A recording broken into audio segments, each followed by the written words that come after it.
श्री गणगणपति नमः। श्री गणेश की वंदना कर, जिनके स्वामी मंगल देव श्री राम भक्त हनुमान और उनके स्वामी श्री राम की आराधना कर, इष्ट देव का ध्यान कर, गुरुजनों को नमन कर अभिनंदन करते हैं आपका वरुण स्टोर द्वारा प्रस्तुत आज के दैनिक पंचांग। यह हम नित्य प्रस्तुत करते आ रहे हैं और आपके सुझाव के अनुरूप इसका लघु रूप हम अलग से भी प्रस्तुत करते आ रहे हैं।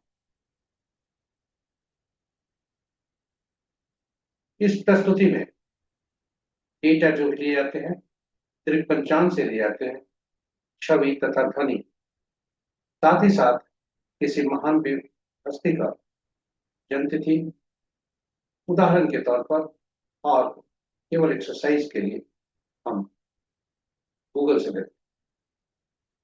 साथ ही साथ यह प्रस्तुति आप तक यूट्यूब के माध्यम से हम सफलपूर्वक पहुंचा पाने में समर्थ हो।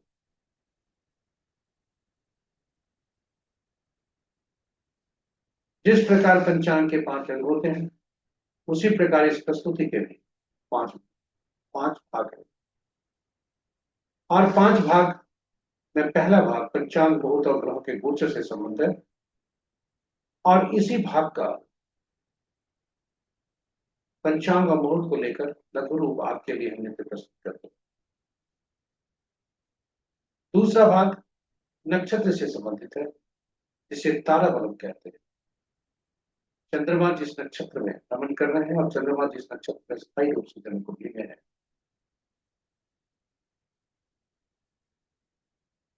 उनके अनुसार आज कैसा फल होने की संभावना, इसे तारा बलम कहते हैं। और यह मुख्यतः 9 तारा चक्र पर आधारित है, जो किसी भी जातक के पूरे जीवन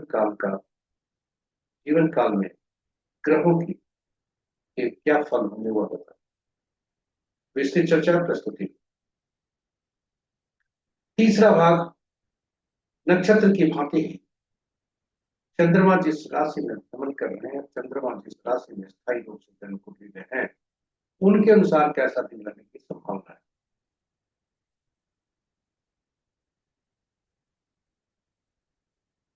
इसे चंद्र बलम कहते हैं, यानी आपकी जन्म राशि के अनुसार आज कैसा दिन रहने की संभावना है। चौथा भाग चौघड़िया से संबंध रखता है। चौघड़िया एक प्रकार का शुभ और अशुभ मुहूर्त बताता है, जो दैनिक कार्य से लेकर विशेष कार्य और पहली बार किए जाने वाले कार्यों के लिए काफी उपयुक्त होता है। विस्तृत चर्चा हम प्रस्तुति में करेंगे। और 5वां और अंतिम भाग अंकों के अंक में हम जन्म लेकर अंकों के साथ पल बढ़कर अंकों के पीछे हम भागते हैं और अंक हमारे पीछे। कुछ अंक हमारे लिए लाभदायक होते हैं और सकारात्मक ऊर्जा देते हैं, कुछ अंक हमारे लिए नकारात्मक ऊर्जा देते हैं। जीवन के क्रम में हम कुछ ऐसे अंक को ले आते हैं जो हमारे लिए नुकसानदायक हो। इस तरह से अंकों के खेल में हम किस तरह हार जीत होती है हमारी, इसी की चर्चा अंक ज्योतिष सीखना आसान है। यही वजह है कि इस अंक ज्योतिष में हम लेकर आए हैं आपके लिए अंक ज्योतिष का सीखने का मूल सिद्धांत पूर्वाधारित। और इसके दूसरे भाग में आज के अंक विभिन्न तिथियों को, किसी भी मास के विभिन्न तिथियों को जन्मे जातकों के लिए आज का अंक क्या कह रहा है शुभता के बारे में।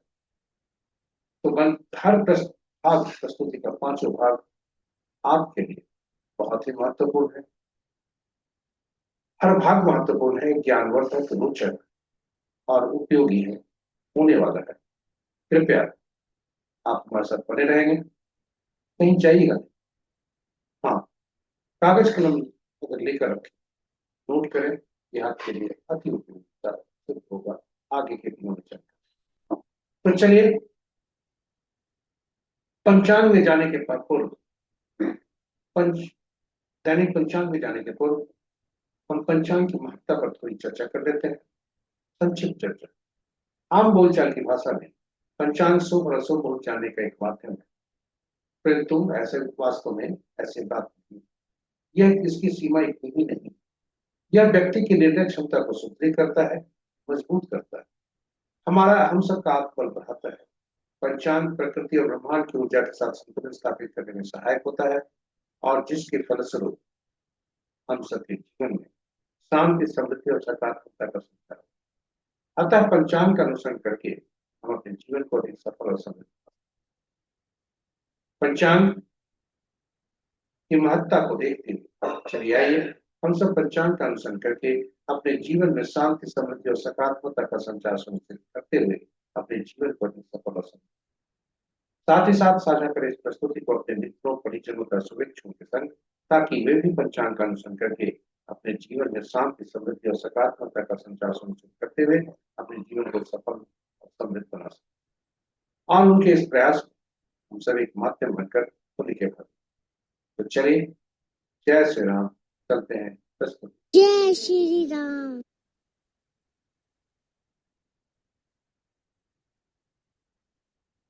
स्वागत है आपका आज के प्रस्तुति।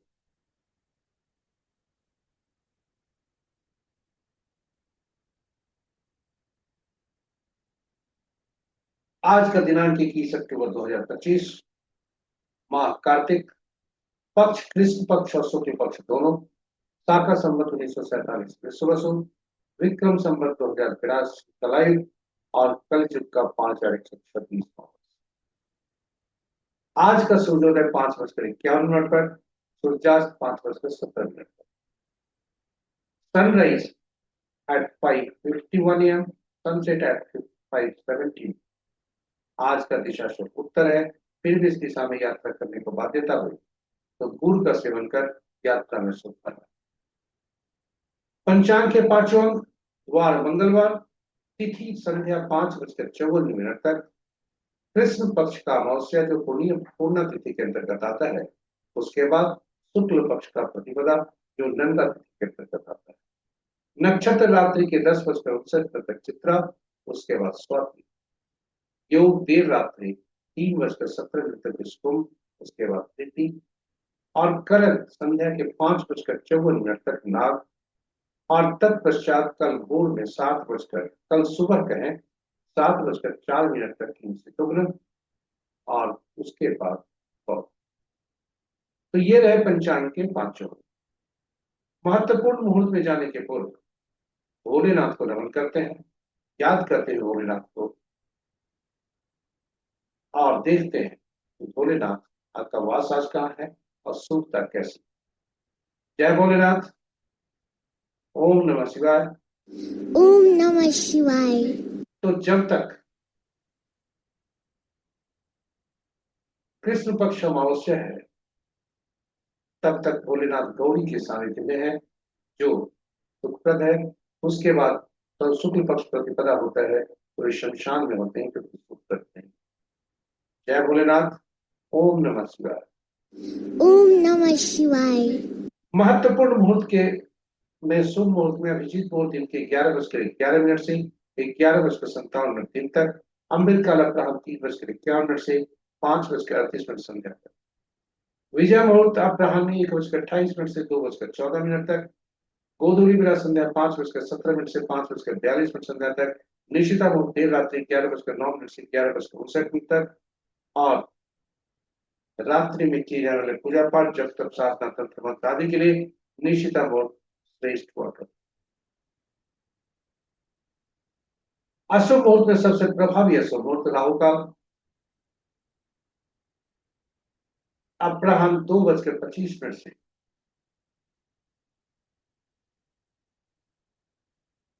अपराह्न के ही 3:51 तक, गुलिक काल दिन के 11:34 से 1 बजे तक, यमगंड प्रातः 8:42 से दिन के 10:08 तक, और वज्र मुहूर्त कल भोर में 5:15 से 7:02।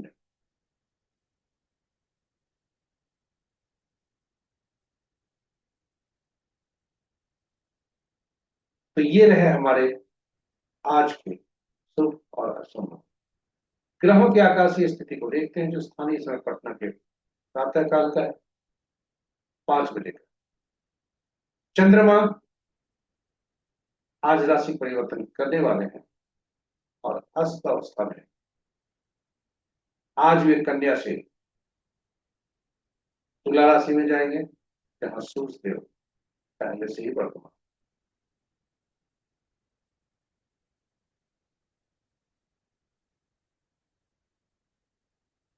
मंगल देव अंश के अनुसार यदि देखें तो सूर्य देव चूंकि राशि परिवर्तन किए हैं, इसके बाल्यावस्था में है। बृहस्पति देव भी राशि परिवर्तन किए हैं, इसलिए बाल्यावस्था में है। शनि देव वक्री होते हुए होने के कारण अपने अंश का ह्रास कर रहे हैं, इसलिए ये बाल्यावस्था में है।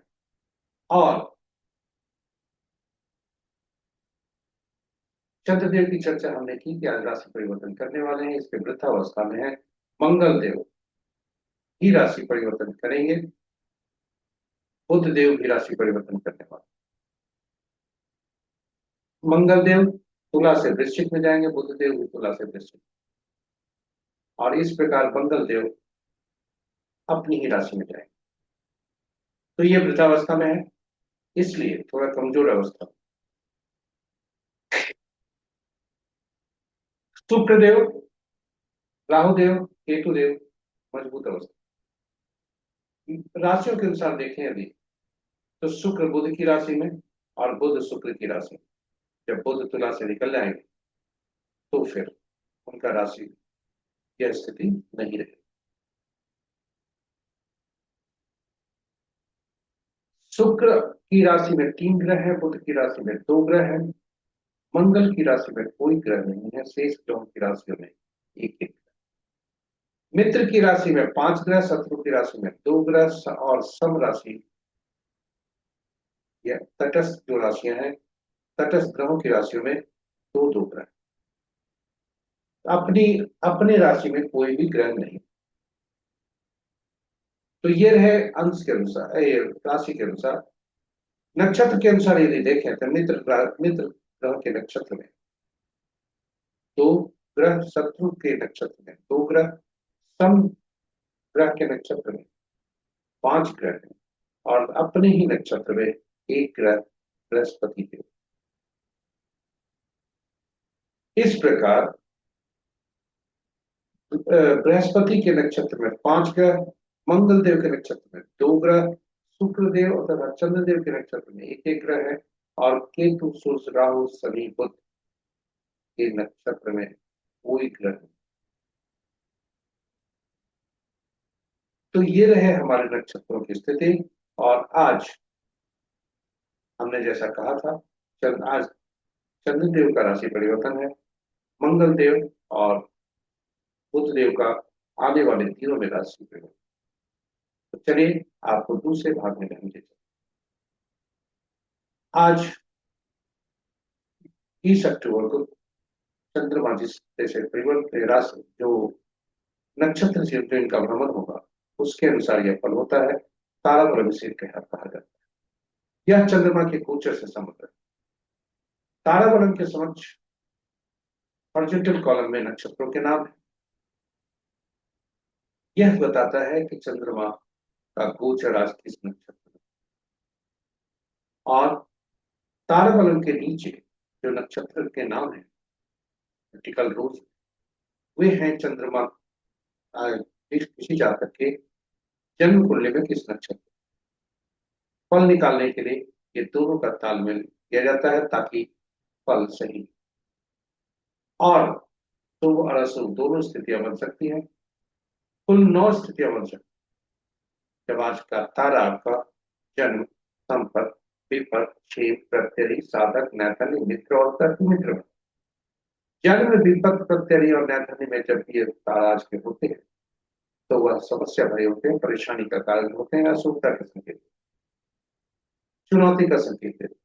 वहीं संपत, क्षेम, साधक, मित्र और अतिमित्र में यदि आज का तारा है तो वह शुभता के संकेत देते हैं, ख्याति की प्राप्ति के संकेत देते हैं, अति शुभता के संकेत देते हैं, हर कार्य में शुभता का होने की आशा है।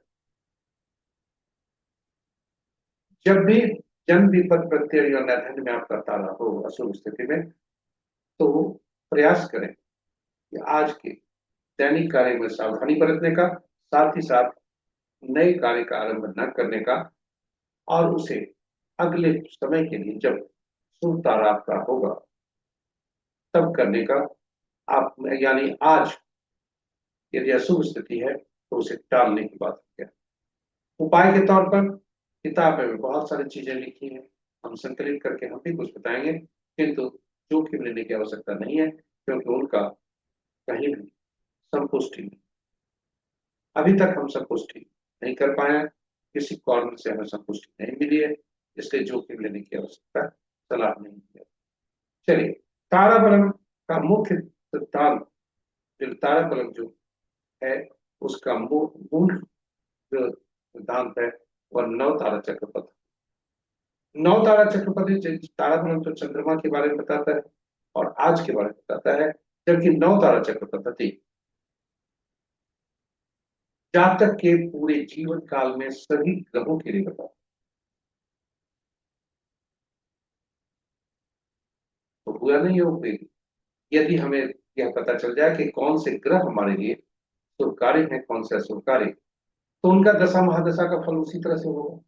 किसी की चुनौती भरी हो सकती है, किसी के लिए बहुत अच्छे हो सकते हैं। तो वैसी स्थिति में अच्छे शुभ ग्रहों की स्थिति में के दशा महादशा में हम योजनाबद्ध तरीके से अपने शुभ कार्यों का निष्पादन कर सकते हैं, और वहीं अशुभ स्थिति में हम मानसिक रूप से चुनौती को सामने करने के लिए तैयार हो जाए। उसी तरह से जन्म कुंडली में जो ग्रह है वह क्या फल देंगे वह भी हम जान सकते हैं। कैसा फल होगा, उनके शुभ और अशुभता कैसी लगेगी, यह हम जान सकते हैं और उसी अनुरूप अपने आप को फल सकते हैं। जीवन में जातक विभिन्न व्यक्तियों से मिलता है, हम भी मिलते हैं, आप भी मिलते हैं। तो जीवन पर्यंत जिस व्यक्तियों से मिलते हैं वे हमारे लिए कितने लाभकारी होंगे या हम उनके लिए कितने लाभकारी होंगे, यह हम जान सकते हैं यही नवतारा चक्र पद्धति। यदि ग्रह हमारे लिए शुभता संकेत दे रहे हैं तो हमारा संबंध, यदि कोई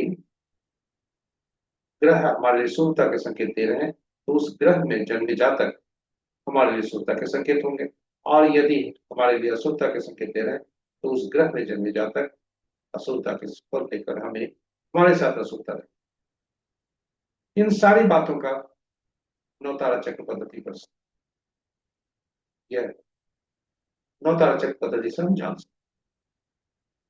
और यही वजह है नवतारा चक्र पद्धति की उपयोगिता से कि हम आपके लिए अलग से नवतारा चक्र पद्धति जो अद्भुत पद्धति है उसके लिए अलग वीडियो बना के रखे हैं और यूट्यूब पर डालें। आप जरूर देखें, ये आपके लिए ज्ञानवर्धक होगा, क्योंकि हम विस्तृत चर्चा नहीं कर सकते, समय अभाव है, वीडियो को लंबा नहीं कर सकते। तो आप जरूर देखें, उसमें हमने भगवान राम, माँ सीता और पवन पुत्र हनुमान की कुंडली डाली है और आपस में संबंधों को नवतारा चक्र पद्धति से बताने का कोशिश किया, दोनों में सभी में संबंध आपस में कैसे।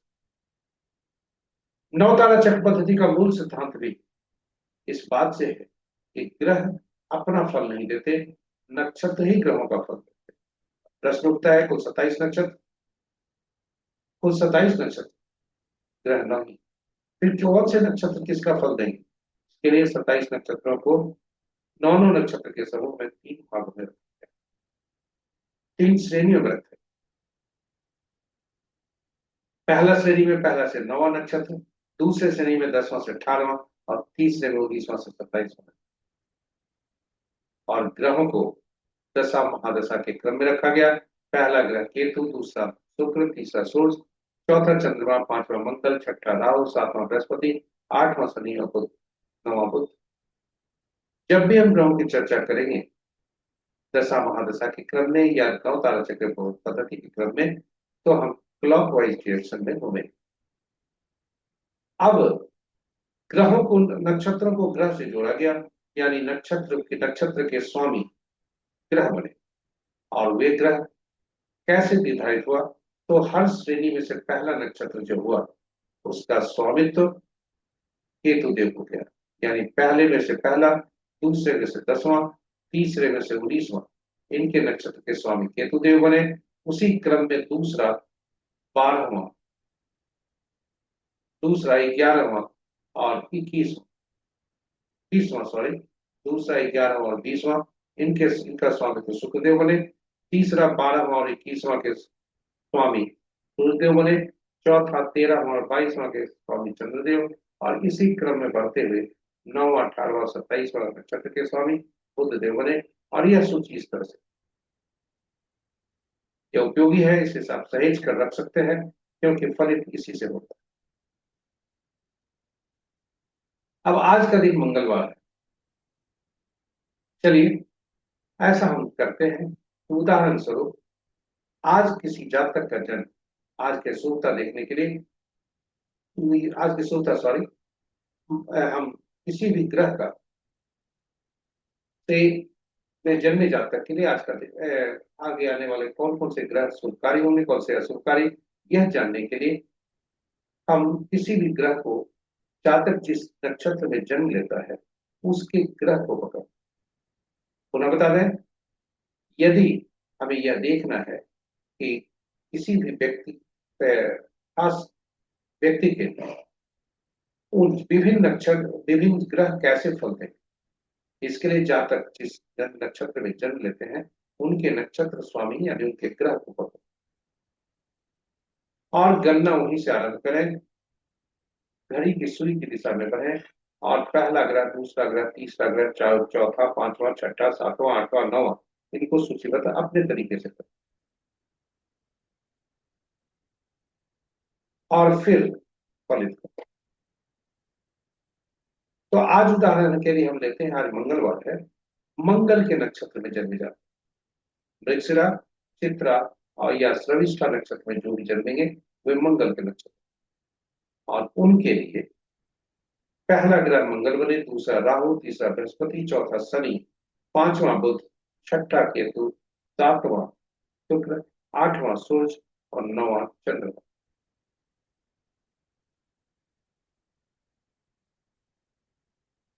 यह आप अपने अपने नक्षत्र के अनुसार इस तरह से आप अपने ग्रह को क्रमबद्ध कर लें। पहला कौन, दूसरा कौन, पहला ग्रह कौन बने, पहला हमेशा जन्म आपका जिस नक्षत्र में हुआ वह बनेंगे। उसके बाद पहला, तीसरा, पांचवा, पहला, दूसरा, पांचवा, पहला, दूसरा, तीसरा, चौथा, पांचवा, छठा, सातवां, आठवां, नौवां, इनको चिन्हित करें और दूसरा, चौथा, छठा, आठवां, नौवां ग्रह को अलग रखें और पहला, तीसरा, पांचवा, सातवां ग्रह को अलग रखें।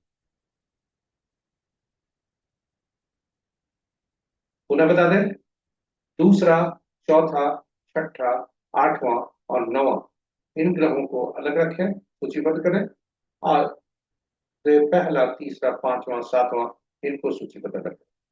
मंगल के रूप में यदि हम देखें, मंगल के दिन में जन्म हुआ तो पहला ग्रह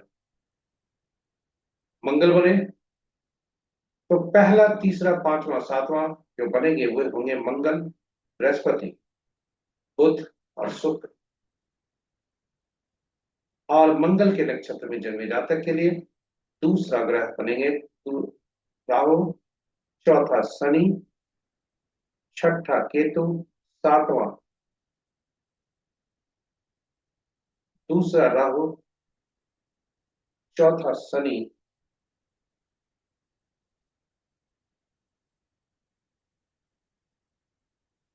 छठा केतु, आठवां सूर्य और नौवां चंद्र। अब आपको बता दें कि पहला, दूसरा, चौथा, छठा, आठवां, नौवां ग्रह जो बनेंगे वे आपके लिए शुभकारी होंगे और पहला, तीसरा, पांचवा, सातवां जो ग्रह बनेंगे वे आपके लिए पीड़ादायक हो सकते हैं, बाधक हो सकते हैं, आपके लिए चुनौती लाकर ले आ सकते हैं। इस प्रकार दशा महादशा का फल आप खुद भी निकाल सकते हैं आप, कि आपके लिए जो शुभकारी ग्रह हैं वे दशा महादशा में शुभ फल देंगे और जो अशुभकारी ग्रह हुए वे आपके लिए परेशानी का सबब बन सकते हैं, चुनौती दे सकते हैं। तो दशा महादशा का फल यदि हमें पता चल गया तो हम उसी अनुसार काम कर सकते हैं और योजनाबद्ध तरीके से बढ़ सकते हैं, जो कि हमारे लिए आगे चलकर हमारे स्वास्थ्य के लिए भी लाभदायक हो सकता है। उसी तरह से चुनौती जो भी होती है उसके लिए मानसिक रूप से तैयार हो। ग्रहों की स्थिति को इसी तरह से हम जान सकते हैं कि वे ग्रह सुफलदायी होंगे या शुभ। अब मंगल के नक्षत्र में हम जन्मे हैं, हमारे लिए मंगल में नक्षत्र में जन्मे जातक से यदि हम ऐसा संबंध करते हैं जैसे बिजनेस पार्टनरशिप करते हैं तो हमारे लिए समस्या का कारक बनेगा। यदि हम बृहस्पति के नक्षत्र में जन्मे जातक जो तीसरा ग्रह बनते हैं, विपद का कारक होते हैं, उनसे संबंध पार्टनरशिप बिजनेस पार्टनरशिप करते हैं तो वह हमारे लिए विपद का कारक बनता है। और इसी तरह से आप आकलन कर सकते हैं बिजनेस पार्टनरशिप बनाने में, या कोई भी कुंडली मिलान में भी इस तरह की बातें कर सकते हैं। तो चाहे परिवार का व्यक्ति हो या समाज का हो, गांव का हो, कार्यस्थल पर हो, आप उनसे कैसी निभेगी यह आप यहीं से जान, यह बहुत ही सटीक है। और यदि कुंडली में तो आप दूसरा ग्रह को देखें, उदाहरण स्वरूप मंगल के नक्षत्र में जन्मे जातक के लिए राहु को देखें, राहु कहाँ है, और राहु जहां पे बैठे उस राशि, उस भाव और उससे संबंधित कार्य करें यदि तो संपर्क के कारक हो सकते। इसी तरह से हम इसको फलित करें। तो आज इतना ही। अब आपको वापस ले चलते हैं ताराबल पर और देखते हैं विभिन्न नक्षत्रों में जन्मे जातक के लिए आज कैसा दिन होने की संभावना। आज का चंद्रमा 10:59 तक मंगल के मृगशिरा मंगल के चित्रा नक्षत्र में है, उसके बाद वो राहु के स्वाति नक्षत्र में जाते। यदि हम भरणी, पूर्वा, फाल्गुनी और पूर्वाषाढ़ नक्षत्र से देखते हैं तो ऐसे जातक के लिए, उदाहरण के लिए कि जिस जातक का जन्म शुक्र के नक्षत्र में हुआ है, भरणी, पूर्वा, फाल्गुनी, पूर्वाषाढ़, तो उस जातक के लिए पहला पद जो होगा 10:59 पर जब चंद्रमा चित्रा में रहेंगे तब तक 6 महीने उसके बाद करते है, यानी अशुभ है। पहला भाग शुभ है, दूसरा भाग अशुभ। यदि हम ठीक उसके पहले केतु के नक्षत्र में अश्विनी, माघ और मूला के नक्षत्र में जन्म जातक के लिए देखेंगे तो पहला भाग अशुभ है, दूसरा भाग शुभ। एक और उदाहरण लेते हैं पुनर्वसी, विशाखा, पूर्वा, फाल्गुनी, यानी बृहस्पति के नक्षत्र में जन्मे जातक के लिए दोनों भाग आज शुभ। यानी चंद्रमा जब चित्रा में है तो भी शुभ है, और जब स्वाति में जाते हैं तो भी शुभ। इस प्रकार हम कौन सा तारा हमारे लिए लेकर आ रहा है आज का दिन, चंद्रमा लेकर आ रहे हैं, यह आपको इससे आप जान सकते हैं और उसी अनुरूप अपने कार्यों को योजनाबद्ध तरीके से कर सकते हैं ताकि शुभता बनी रहे, अशुभता कम। अशुभ तारा की स्थिति में सावधानी बरतने की सलाह जिसे हमने आरंभ में दिया था, सावधानी रखें दैनिक कार्यों में, नए कार्य का आरंभ न करें। और अशुभ शुभ स्थिति में योजनाबद्ध तरीके से आप काम करते चलिए, दैनिक कार्यों में भी आपकी रुचि रहेगी और शुभता के संकेत मिल रहे। कुछ लोग उपाय के तौर पर पूछते हैं तो जानकारी है तो हम आपको बता सकते हैं, लेकिन आपको कभी भी हाँ करबद्ध प्रार्थना करते हैं कि आप जोखिम न लें, क्योंकि जोखिम लेने से आप किस कार्य की शुभता नहीं होगी और वैसी स्थिति में जो आप शुभता के लिए काम कर रहे थे वह आपके अशुभता में परिवर्तित होने से आपकी परेशानी ज्यादा बढ़ेगी। तो चलिए केवल उपाय के तौर पर जानकारी हेतु हम यह रखते हैं, यदि ऐसा किताबों में लिखा जो हमने संकलित किया है किंतु अपुष्ट है, अभी भी बार बार हम इस बात को दोहरा रहे हैं। यदि ताज का तारा जन्म में पड़ता है तो पीला कद्दू पत्ते वाली सब्जी का दान, विपद में पड़ता है तो गुड़ का दान, पृथ्वी में पड़ता है तो नमक का दान, और नैधन्य है आज का तारा तो गुड़ को त्याग जरूरी है, फिर भी मजबूरी हुई तो तिल सहित स्वर्ग का दान। इसके साथ ही हम आपको अगले भाग में ले चलते हैं, तीसरे भाग में। अभी तक नक्षत्र की चर्चा हमने की, राशि के अनुसार आज कैसे दिन होने के संकेत हैं जो चंद्र बलम जिसे कहा जाता है। चंद्रमा अस्त है और आज राशि परिवर्तन भी कर रहे हैं। प्रातः 9:36 पर चंद्रदेव का राशि परिवर्तन। तो वैसी स्थिति में चंद्रदेव क्या देख रहा है,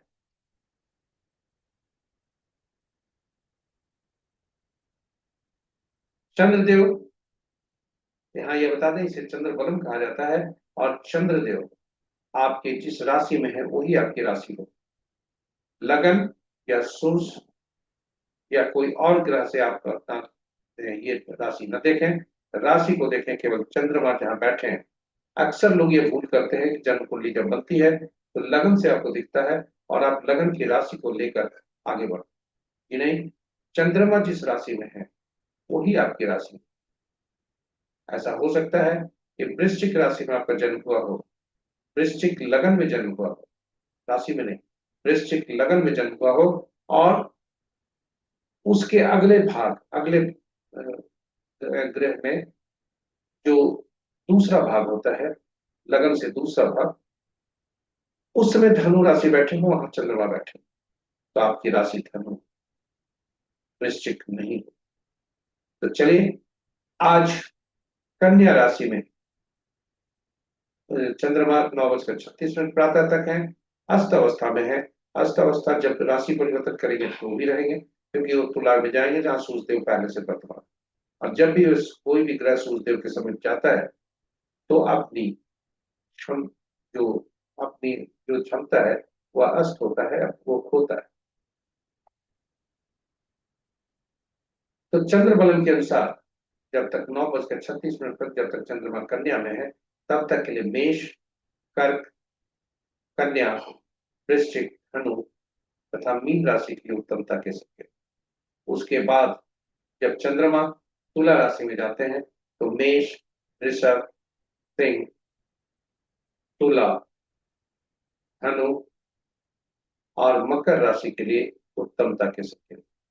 शेष राशि के जातकों के लिए उत्तमता के संकेत नहीं है। सावधान रहें दैनिक कार्यों में, वाहन चलाते समय, और वाद विवाद से दूर रहें, ईश्वर पर ध्यान रखें।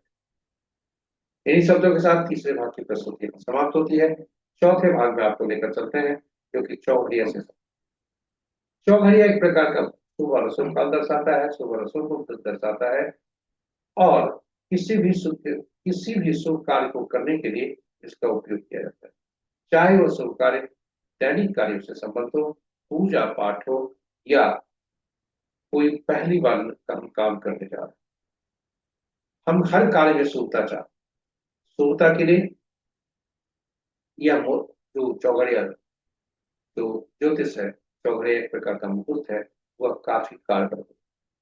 यदि कोई व्यक्ति उचित मुहूर्त नहीं देखना चाहता हो, नहीं देख पाया हो, फिर भी इस अपने कार्य में शुभता लानी है तो कम से कम चौघड़िया जरूर देखें। तो चलिए, चौघड़िया की उपयोगिता को देखते हुए हमने अलग से YouTube पर हिंदी और अंग्रेजी में चौघड़िया की उपयोगिता, हिंदी में और अंग्रेजी में यूटिलिटी ऑफ चौघड़िया YouTube पर पोस्ट करके रखा है। आप उसे देखें, आपका ज्ञानवर्धक होगा और साथ ही साथ इसकी उपयोगिता आपके जीवन में बढ़ेगी। संक्षेप में हम यह बता दें कि कुल 8 चौघड़िया दिन के होते हैं, 8 चौघड़िया रात के, किंतु साप्ताहिक दिन 7 ही होते हैं। तो 7 दिन जब हो गए, इसलिए 7 चौघड़िया का ही नामकरण हुआ। अब आपका प्रश्न उठता है कि 8वां चौघड़िया का नाम क्या होगा। प्रश्न आपका वाजिब। पहला चौघड़िया जो भी होता है दिन का, वही अंतिम चौघड़िया होता है। उसी तरह रात्रि का जो पहला चौघड़िया होता है, वही अंतिम चौघड़िया। आदि का चौघड़िया, अंतिम चौघड़िया, चाहे वो सुबह का हो या रात्रि आगम। इस प्रकार सातों चौघड़िया का संबंध 7 साप्ताहिक दिनों से हो गया, और हम जानते हैं इन सातों साप्ताहिक दिनों का संबंध, ये स्वामी अलग अलग ग्रह बनते हैं, 7 ग्रह बनते हैं, और ये सातों ग्रह इस विशेष कार्य के लिए, विशेष प्रयोजन के लिए, विशेष उद्देश्य के लिए ये उपयोगी हुआ करते हैं। इसलिए हर चौघड़िया, जो सातों चौघड़िया है, विशेष कार्य, विशेष उपयोग के लिए, जो उसका कॉमन ये है, फलित हुआ तो होगा ही, साथ ही साथ में कुछ विशेष ग्रहों के फल को भी लेकर व्यक्ति, और इसलिए यह काफी उपयोगी हो जाता है। हाँ, सावधानी क्या बरतनी है। दिन का चौघड़िया वार वेला, काल वेला और राहु काल से ग्रसित हो सकता है, और रात्रि का चौघड़िया काल रात। अनुभव के आधार पर हमने पाया है, रिसर्च करने के आधार पर हमने पाया है कि क्योंकि दिन सूर्य का होता है, और सूर्य और शनि में शत्रुता बनती है। हमेशा सूर्य और शनि शत्रु होते हैं। वैसी स्थिति में शनि का जो चौघड़िया है वह दिन में हमेशा काल बेला से ग्रसित है।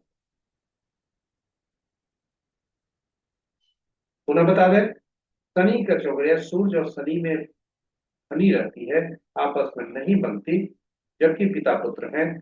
फिर इसलिए दिन का चौघड़िया में जो काल शनि का चौघड़िया होता है वह काल बेला से ग्रसित होता है। किसी अन्य से भी ग्रसित हो सकता है, वैसे दो ग्रहों से भी, दो बेला से भी ग्रसित हो सकता है, लेकिन कम काल बेला से वो जरूर ग्रसित। उसी तरह से रात्रि का चौघड़िया, रात्रि का चौघड़िया केवल एक ही अशुभता से अधिव्याप्त होता है, वो होता है काल रात्रि। और रात्रि का चौघड़िया चूंकि चंद्रमा, तो किसी से दुश्मनी नहीं है, लेकिन बुध को चंद्रमा से दुश्मनी, दोनों में माता और पुत्र का मन।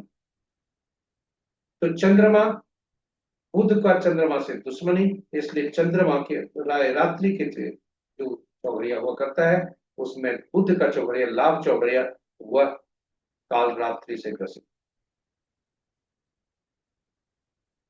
तो अशुभता की स्थिति में इन चौघड़िया को छोड़कर शेष का उपयोग करना चाहिए, ताकि आपके कार्यों में शुभता बनी रहे। तो चलिए आज का चौघड़िया देखते हैं, आज का चौघड़िया कैसा है। आज मंगलवार है। मंगलवार का रोग चौघड़िया से दिन आरंभ होता है और रोग चौघड़िया से दिन समाप्त होता है। रात्रि का चौघड़िया काल चौघड़िया से रात्रि आरंभ है और काल चौघड़िया से रात्रि समाप्त। आज आप देखें, उद्वेग चौघड़िया वार बेला से ग्रसित है। काल चौघड़िया जो अपराह्न 1 बजे से 2 बजकर 25 मिनट तक है, जैसा हमने कहा था, काल बेला से ग्रसित है। और राहु काल कुंभ चौघड़िया जो 2 बजकर 25 मिनट से 3 बजकर 51 मिनट तक है। हमने जब पहला भाग प्रस्तुत किया था उसमें यही समय डाल रखा था राहु का, और यही राहु काल जो है शुभ चौघड़िया भी राहु काल से अधिव्याप्त है। रात्रि का 6 बजकर 51 मिनट से रात्रि के 8 बजकर 25 मिनट तक लाभ चौघड़िया है, जो कि काल रात्रि से। इन चौघड़िया में कोई विशेष कार्य, दैनिक कार्य को छोड़, दैनिक कार्य में सावधानी और विशेष कार्य का आरंभ न करें। इन्हीं शब्दों के साथ हम आपको ले चलते हैं अंतिम भाग में। अंक ज्योतिष के अनुसार अंक आज क्या क्या है, और अंक विभिन्न तिथियों को, किसी भी माह के विभिन्न तिथियों को जन्मे जातक के लिए अंक आज क्या बन होगा। इसके पूर्व हम अंक ज्योतिष पर, चूंकि अंक ज्योतिष की उपयोगिता, अंकों का हमारे जीवन में उपयोगिता काफी अधिक है, इसलिए उनको देखते हुए हम थोड़ी सी चर्चा उस पर करते हैं जो कि ज्ञानवर्धक। अंक ज्योतिष में अंक, एक अंक, सिंगल डिजिट अंक के उपयोग में होते हैं, वे होते हैं 1 से 9 तक। और आप देखेंगे 1 से 9 तक के अंक में पांचवा अंक जो होता है वह 1 से 9 के बीच का मध्य अंक होता है, जो कि बैलेंस करता है ये अपने पूर्व के अंकों को भी, बाद के अंकों को। और इस प्रकार यदि हमें दो अंक या दो से ज्यादा अंकों का समूह हमारे पास आ जाता है, तो वैसी स्थिति में उनको भी एकल अंक में परिवर्तित कर तभी उपयोग कर। शून्य को गणना में नहीं लेते, क्योंकि शून्य अनिश्चितता को दर्शाता है। तो मूल सिद्धांत, एकल अंक, दूसरा शून्य को गणना में नहीं लेना, पांचवा अंक मध्यस्थता का, ये इसको याद रखें। अब आगे चलते हैं। अब 1 से 9 तक जो अंक है, इनके स्वामी अलग अलग ग्रह होते हैं। ये होते हैं 1 के सूर्य, 2 के चंद्रमा, 3 के बृहस्पति, 4 के राहु, 5वां का बुध, 6वां का शुक्र, 7वां का केतु, 8वां का शनि, 9वां का मंगल। और इनको अंकों की दुनिया में इनकी उपयोगिता के अनुसार विशेष नाम से पुकारा जाता है। 1 को राजा से या सरकार से, 2 को रानी से या पार्टनर से, 3 को गुरु से या सलाहकार से, 4 को शरारती तत्वों से या नियम तोड़ने वाले व्यक्तियों से, 5 को राजकुमार से, 6 को मंत्री से, या सुख सुविधा देने वाले व्यक्तियों से, 7 को धर्मगुरु से या ऐसे व्यक्ति से जिनका जिन्हें आगे भविष्य में घटने वाली घटनाओं का पूर्वाभास हो जाता है। शनि समाज के नीचे तबके के लोग, हमारे अधीन कार्य करने वाले लोग, नौकर चाकर आदि तथा न्यायाधीश। 9 को सेनापति से, पुलिस से, डॉक्टर से, ऊंट से। इन नामों से इनको जाना जाता है। अब अगर इन नामों को आपस में तालमेल करके देखें, एक का 2 के साथ संबंध कैसा होगा, एक का 9 के साथ संबंध कैसा होगा, आप खुद निकाल सकते हैं, आकलन कर सकते हैं। फिर भी हम आपको प्रस्तुति के ही भाग में आपको बताएंगे। अब आज जो है, हम जब जन्म लेते हैं तो ईश्वर हमें उपहार के रूप में कुछ अंक देते हैं, जिसे जन्म तिथि के रूप में माना जाता है। और यह जन्म तिथि बहुत ही महत्वपूर्ण हुआ करते हैं, क्योंकि ये स्थिर होते हैं, ये बदलते नहीं हैं, और ये अंक ईश्वर द्वारा प्रदत्त हमारे पूर्व जन्म के कर्मों के आधार पर हमें वे अंक प्रदान। 21 आज का दिन 21/10 अक्टूबर, हमने एक डेट ऑफ बर्थ लिया है किसी महान हस्ती का, जिनकी जन्म तिथि आज। तो सबसे पहला जो सिद्धांत था कि किसी भी अंक ज्योतिष में जब हम ये तिथि आती है, जन्म तिथि जो उपहार के स्वरूप में है, इसका 3 भाग है, तिथि, माह और वर्ष। तिथि और माह 1 अंक के भी हो सकते हैं, 2 अंकों के भी हो सकते हैं, किंतु 4 अंक के वर्ष हुआ करते हैं। तिथि को एकल अंक में परिवर्तित करते हैं, अगर एकल अंक में है तो उसी को मान के चलते हैं, वह कहलाता है मूलांक। और तिथि, माह और वर्ष को जोड़ते हैं तो वह कहलाता है भाग्यांक, यानी ड्राइवर एंड कंडक्टर।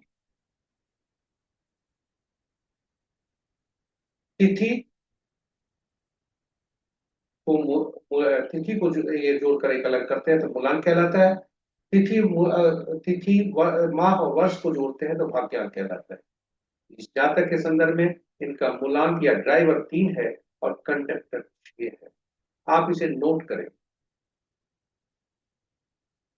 इनका 21/10/1982 जिनकी जन्म तिथि है, उनका मूलांक 3 हुआ, भाग्यांक 6 होता है।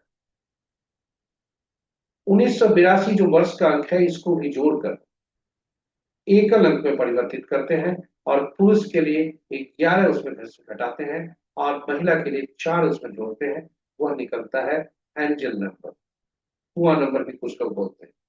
यह भी ईश्वर द्वारा प्रदत्त है। एक और अंक होता है जो होता है अचीवमेंट नंबर, यानी अचीवमेंट या एटीट्यूड नंबर। हम केवल तिथि और माह को जोड़ते हैं और एकल अंक में परिवर्तित करते हैं। प्रक्रिया जोड़ने की ऐसी है कि पहले हम सभी अंकों को, तिथि, माह और वर्ष को एकल अंक में परिवर्तित कर लेते हैं, तब जोड़ते हैं। तो ड्राइवर जो है, मूलांक को ड्राइवर भी कहते हैं, भाग्यांक को कंडक्टर कहते हैं। और यह मूलांक और ये ड्राइवर और कंडक्टर हमारे जीवन का वेद कहे मूल आधार।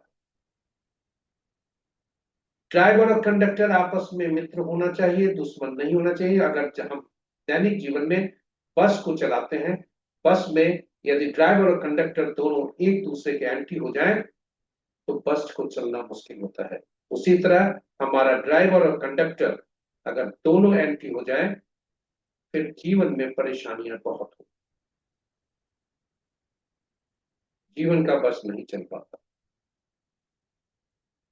वैसी स्थिति में, और ये हमेशा याद रखें जीवन में कि ये स्थिर अंक होते हैं। ये जितने अंक हमने बताया, जो भी इन अंकों से हम और अंक निकालते हैं, ये स्थिर होते हैं। और डायनेमिक अंक वो होते हैं जो हम बनाते हैं, यानी हमारे जन्म के बाद बनता है, जो बदला जा सकता है। जैसे मोबाइल अंक, मोबाइल नंबर हम चुनते हैं, ईश्वर हमें नहीं देते। तो उसी प्रकार इन अंकों को हम प्रयोग में लाते, लेकिन हमारा डायनेमिक अंक जो भी हो, वह मूलांक और भाग्यांक का शत्रु नहीं हो। इसे हमेशा याद रखें। मूलांक और भाग्यांक का शत्रु ड्राइवर और कंडक्टर का शत्रु कोई भी अंक जो हम जीवन में लेते हैं, चाहे वो मकान संख्या, गाड़ी संख्या, कोई भी अंक जहां भी हम उसको प्रयोग करते हैं, वह हमारा ड्राइवर और कंडक्टर का शत्रु नहीं। और ड्राइवर और कंडक्टर आपस में खुद शत्रु हो गए तो वही डायनेमिक अंक यहाँ पर बैलेंस का काम करते हैं।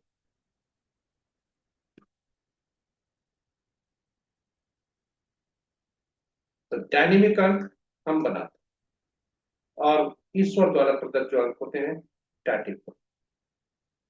तो ऐसा डायनेमिक अंक कौन सा है जो सबसे ज्यादा ऊर्जा हमें देता है? यह होता है हमारा एक और उपहार में मिलता है, वह अंक इसे हम नहीं बनाते, यह भी उपहार में मिलता है। यह डायनेमिक अंक जन्म तिथि हमें उपहार में ईश्वर द्वारा मिला, और डायनेमिक अंक जो उपहार में मिलता है और स्थिर रहता है, यह भी दूसरे ईश्वर से मिलता है, माता पिता हमारे पूर्वज से मिलता है, और यह होता है नामांक। जी हाँ, नामांक ऐसा होता है जिसके नाम का पहला अक्षर पुकारते ही हमारे जो मन मस्तिष्क है वो सूर जाता है, रिस्पॉन्स करता है। इसलिए नाम हमारा जो है ऊर्जा काफी देता है। अब आप आश्चर्यचकित होंगे कि नाम में तो अक्षर होते हैं, नामांक कहां से आया? जी हाँ, हर अल्फाबेट्स के अंकीय मूल्य होते हैं। और अब आप नोट कर सकते हैं, इनका ड्राइवर 3 था, कंडक्टर 6 है, नाम का पहला अक्षर ए दे है जो कि एक आ रहा है, और नाम का नामांक 5 पर है। नाम में भी आपका पहला अक्षर, पहला पोर्शन, नेम, नाम का पहला जो ये है, फिर मिडिल, सरनेम वगैरह वगैरह सभी के योग होते हैं, और सभी का योग करके ही नामांक निकलता है। लेकिन हम आगे नाम के बारे में जब नेम न्यूमरोलॉजी सीखेंगे तब हम बताएंगे कि नेम न्यूमरोलॉजी में हर का कैसे आकलन करते हैं। लेकिन अभी आपको यही इतना ही जाने कि नाम का शत्रु, हम जब भी नाम फिक्स करें तो नाम का पहला अक्षर और नाम का नामांक, यह ड्राइवर और कंडक्टर का शत्रु नाम। तो अगर ड्राइवर और कंडक्टर का शत्रु हो गया तो ऐसा अंक चुनते हैं नामांक के रूप में जो ड्राइवर और कंडक्टर दोनों का मित्र हो, शत्रु तो नहीं। तो आप जानना चाहेंगे आखिर कौन से अंक शत्रु हैं, कौन से अंक मित्र हैं? छोड़ दीजिए मित्र को, तटस्थ को भी छोड़ दीजिए, शत्रु को पहले पहचानिए। तो शत्रु अंक आपके ये 1 के 8, 2 के 4 6 8 9, 3 के 6, 4 के 8 9 4 2, 6 के 3 9, 7 के 7 9 3, 8 के 1 2 9 4 8, 9 के 6 4 2 8। यदि एक व्यक्ति का नाम 1 पर जा रहा है नामांक, दूसरे व्यक्ति का नामांक 8 पर जा रहा है, दोनों में शत्रुता रहेगी। एक का नाम 4 पर जा रहा है, दूसरे का 4 6 8 9 पर किसी पे जा रहा है, शत्रुता हो। इसलिए नामांक जो है, अब आप यहीं पर देखें, इस जातक का जिनका नाम हमने अंतरा लिया है, अंतरा विश्वास इनका नाम है, ये फिल्मी एक्ट्रेस है, बंगाल से है। अंतरा विश्वास का जो मूलांक है, पहले तो उन्हें हैप्पी बर्थडे बोल दें चूंकि आज उनका जन्मदिन है। अंतरा विश्वास का जो मूलांक है वह 3 है, भाग्यांक 6 है। आप ये देखें, 3 का शत्रु 6, 6 का 3 शत्रु 3, ये दोनों आपस में शत्रु हैं। तो इनको कौन सा अंक दिया जाए जो कि दोनों को बैलेंस करेगा? जी हाँ, 5। इनके नाम का जो पहला पोर्शन है वो 5 दे रहा है। कोई भी व्यक्ति किसी पूरे नाम से नहीं पुकारता, ऊर्जा सबसे पहले यही देती, लेकिन हमें दोनों देखना है। तो आप देखें, इनका नाम का जो पहला अक्षर है, और एक दूसरी सूची आपको हमने रखा है, जो जो भी मूलांक और भाग्यांक हो, उस व्यक्ति का नाम का पहला अक्षर यह नहीं हो जो आप सूचीबद्ध है। उदाहरण स्वरूप यदि किसी का मूलांक 1 बनता है नाम एफ या पी से आरंभ होता है तो फिर परेशानी। यहाँ 3 बनता है, जिनका मूलांक 3 है। यदि इनका नाम अंतरा का यू भी डब्ल्यू से हुआ होता, परेशानी का सबब बनता। 6 जो है वह सी एल एस से बनता है, तो 6 के लिए सी एल एस, अगर 6 मूलांक वाक्यांश बनता है तो उनके लिए सी एल एस नाम नहीं रखना चाहिए। तो इस जातक के लिए, अंतरा के लिए, इनका नाम का पहला अक्षर F P C L S नहीं होना चाहिए। ये आपका ये है। अब देखें, एक का शत्रु 8,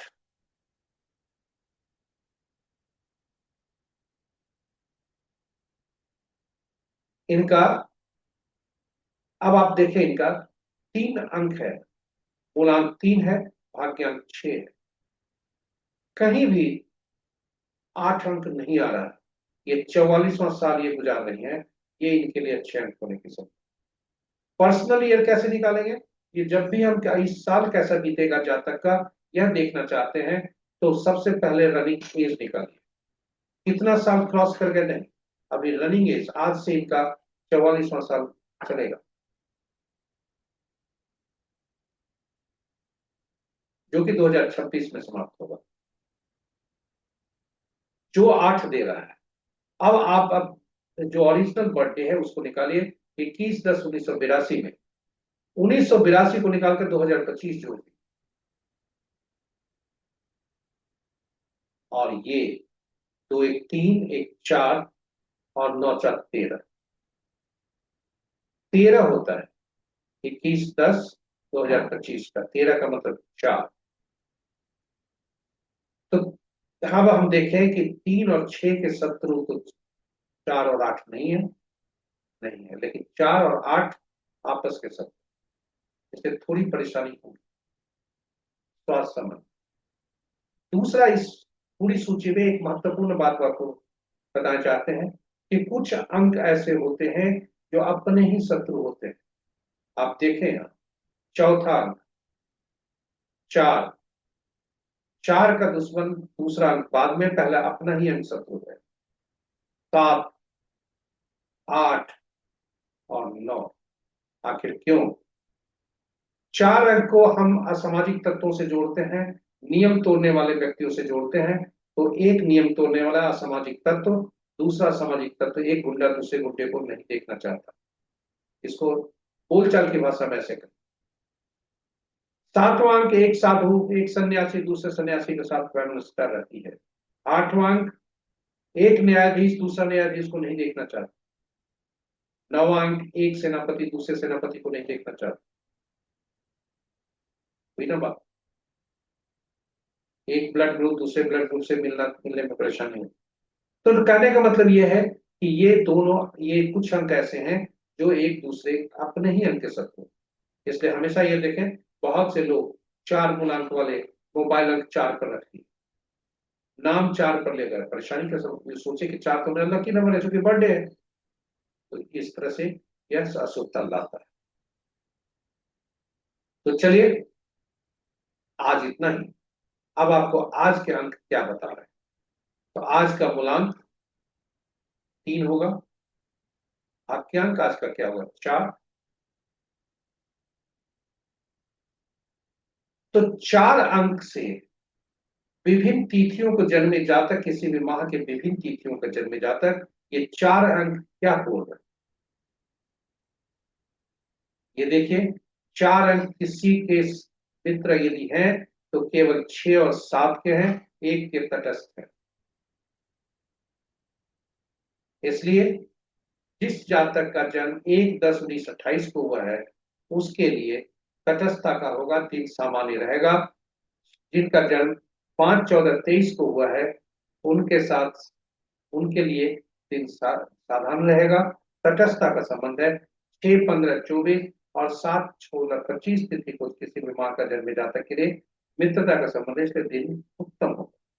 और शेष अंक वाले जातक के लिए परेशानी की बात है, सावधान रहें दैनिक कार्यों में से लेकर स्वास्थ्य,